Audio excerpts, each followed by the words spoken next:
So as you can see, I am in a hotel room, and it's actually a hotel room in Seoul. So I finally made it here. I went through the whole process of getting a visa, getting the COVID tests. I've been vaccinated, I got on the plane, I did all the documentation, and yeah, I'm here. So this video is just an informative video to let you guys know the process that you need to go through in order to get here, because it's quite complicated, and hopefully this helps anyone who's also thinking of coming to Korea. So everything pretty much started a few months ago. I had to apply for my visa because Australia is one of the countries that used to be able to come to Korea without a visa, but now due to COVID, we need to have visas to come over. Any short-term visas, like visiting visas or short course visas, everything like that, it's not allowed. So you need a long-term visa to get here.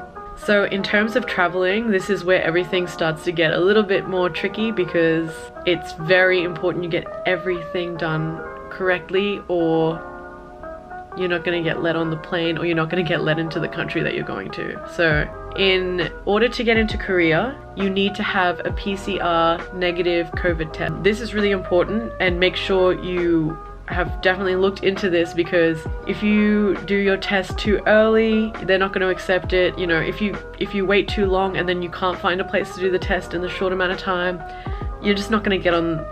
You probably can't even get on the plane, but if you can definitely not get into the country. So for me, it was quite easy. Just typed in like COVID test traveling online, and it was the first thing that came up. I booked it through a third party that I will show you. I just had to pay online, show up with a printed out receipt, and then they did the test for me. They make sure every single detail that you have is right, because all those details are very thoroughly checked in Korea. Like, they go through every letter by letter. So make sure all the information you give is exactly what is on your passport and the right information. And a big question a lot of people have been asking is like, do you need it to be signed by anyone? Mine personally had a barcode, and it was an official document. I think there was an electronic signature on it. I'll show you a photo of it. It's really important you print this out. Print out all the documents. Even if you're unsure, print out everything. So the most important document that you're going to need it's your visa. You need your visa grant notice. So I'm not sure if it was just Australia or the whole of Korea is not giving visas in your passport anymore. They're giving visas via like a piece of paper, a grant notice. And you're gonna need that 100%, probably to even leave your country, and definitely to get into Korea. The next document that I had, COVID-19 digital certificate showing that I've had the vaccinations. I think some airlines you need to be vaccinated to get onto.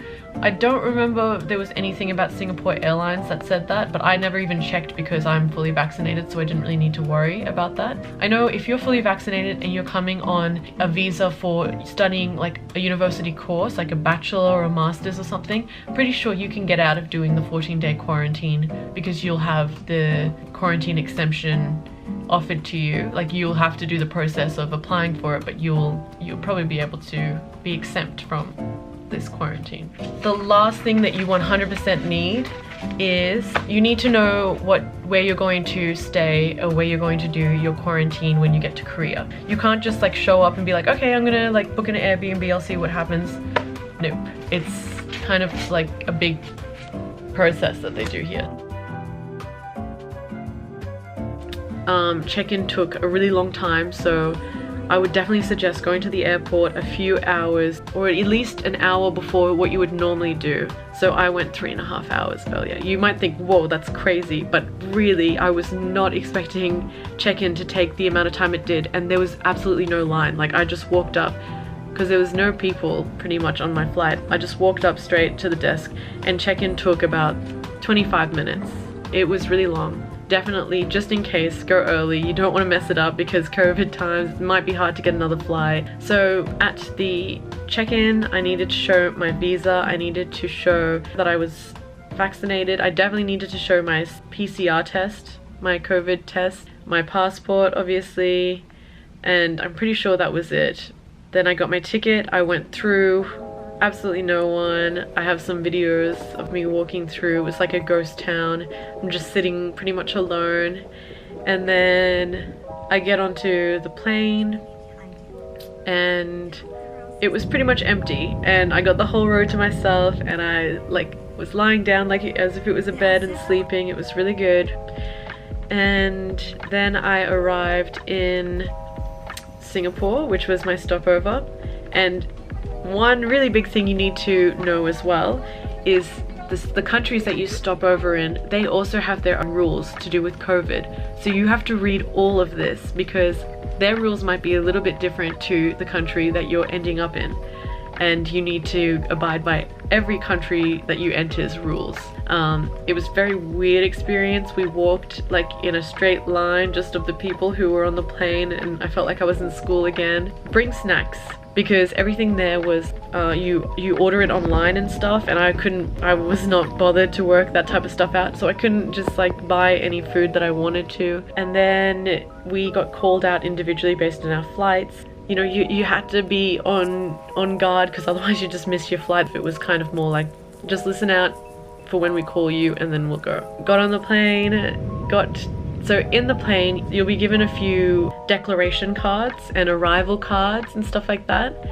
And those are the cards that you're going to be giving the officials at the airport. One major thing is you need to have another phone number, like a Korean phone number, that you can put on those cards. And you need to know what your address is for when you arrive in Korea. That's really important. They're not going to let you in if you don't have your address, or they'll put you in a government facility quarantine.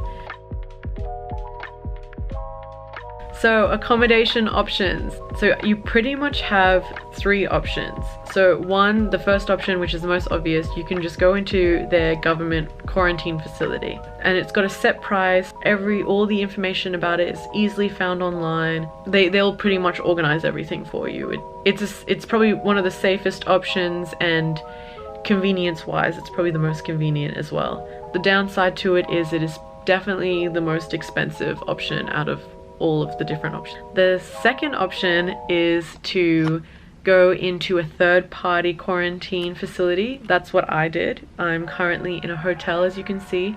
This is not an Airbnb or anything. I did it through another company. I can just put them on the screen here. They are so good. I'm so glad I picked this option.